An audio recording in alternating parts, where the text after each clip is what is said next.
You know, in our age of endless distractions and everything being just one click away, the ancient Book of Proverbs has this character that feels surprisingly modern.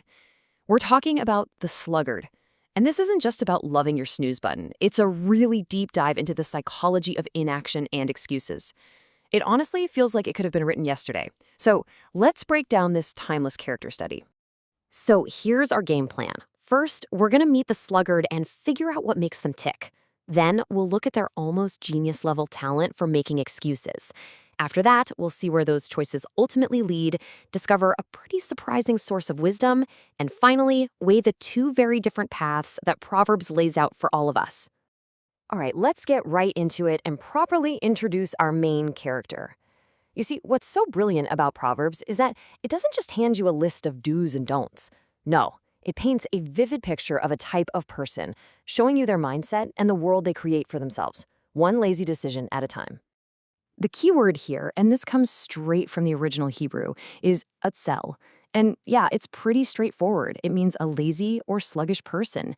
But as we're about to see, the book unpacks that simple definition with some incredible detail, showing us exactly what this sluggishness looks like in real life. So this is how we're introduced. And it's not exactly a gentle hello, is it? It's a direct, almost confrontational question. But this isn't just about sleeping in. The sleep here is really a metaphor for a whole state of being, a state of inertia, of a life spent just avoiding action and responsibility. This is the sluggard's defining trait. And this is basically the sluggard's internal monologue, their personal motto. What's so amazing here is how perfectly it captures the sneaky nature of procrastination, right? It's never a big decision to waste the entire day. It's always just a little more rest, just a little more delay. These are those tiny bargains we make with ourselves that, add up over time to build a life of inaction. But hey, just because the sluggard isn't moving doesn't mean their mind is idle. Oh no. In fact, if there's one thing they are an absolute world-class expert in, it's the art of the excuse. Their imagination goes into overdrive when it comes to justifying doing nothing. So here it is, excuse number one, and it's a classic. It's so hilariously over the top. A lion in the streets, really? The whole point of this exaggeration is to show us how the sluggard's mind works. They dream up these catastrophic, far-fetched dangers to get out of doing simple, everyday tasks.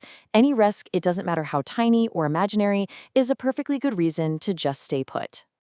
And just when you think the lion excuse was absurd, it gets even better. This image paints a picture of an inertia so deep that it's actually self-defeating. I mean, the sluggard has done the hard part, they've got the food, but they just don't have the follow-through to complete the most basic self-serving action. It's a wild illustration of how laziness can overpower even our most basic drives, like hunger. And this right here, this gets to the absolute core of the sluggard's psychology. See, they don't think of themselves as lazy. They see themselves as smarter than everybody else. In their mind, avoiding work isn't some character flaw. It's a sign of superior intelligence and caution. They truly believe they've outsmarted all the fools who are out there actually doing things and taking risks. It's this intellectual pride that becomes the fortress defending their inaction. Okay, so the sluggard may be a genius in their own mind, but Proverbs is crystal clear that this path has a guaranteed destination. The book lays out a very direct cause and effect relationship, spelling out the incredibly high cost of all this carefully justified inaction. It's a pretty predictable downward spiral, laid out in 4 clear steps. It all starts with that deep sleep we saw in Proverbs 19, which naturally leads to hunger. And we're not just talking about physical hunger here. It's a state of constant unfulfilled craving, wanting things but never actually doing the work to get them.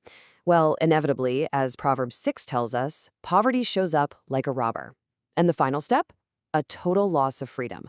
The person who won't work for themselves will eventually have to work for somebody else. This metaphor from the text is just so powerful. It perfectly captures the irony of the situation. The sluggard thinks they're taking the easy road, right? But their life becomes this hedge of thorns, where every single task is a painful, difficult struggle. Meanwhile, the path of the diligent person, the one doing the work, is described as a smooth, open highway. It just goes to show you that in the long run, the hard path is actually the easy one. So, after painting this pretty bleak picture, you might think Proverbs is just a book of warnings, but it's not. It also offers a cure, a way to get off that thorny path. And the teacher it points us to is probably the last one you'd ever expect. a tiny ant.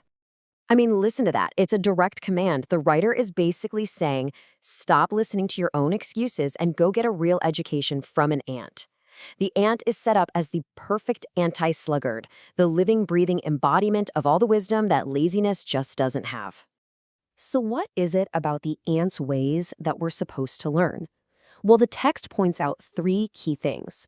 First, it's a self-starter. It doesn't need a boss looking over its shoulder to get to work.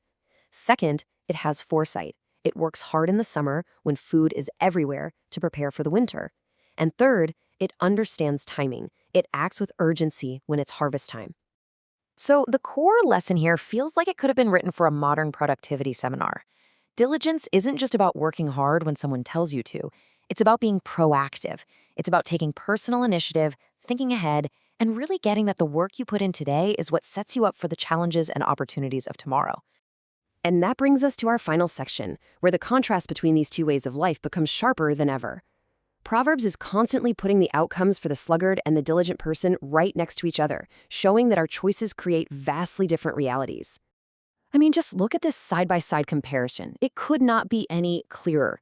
The sluggard becomes poor. The diligent becomes wealthy. The sluggard ends up serving. The diligent ends up ruling. The sluggard is defined by this constant, unsatisfied craving, while the diligent is abundantly satisfied. The results aren't random. They're the direct harvest of the habits that were planted.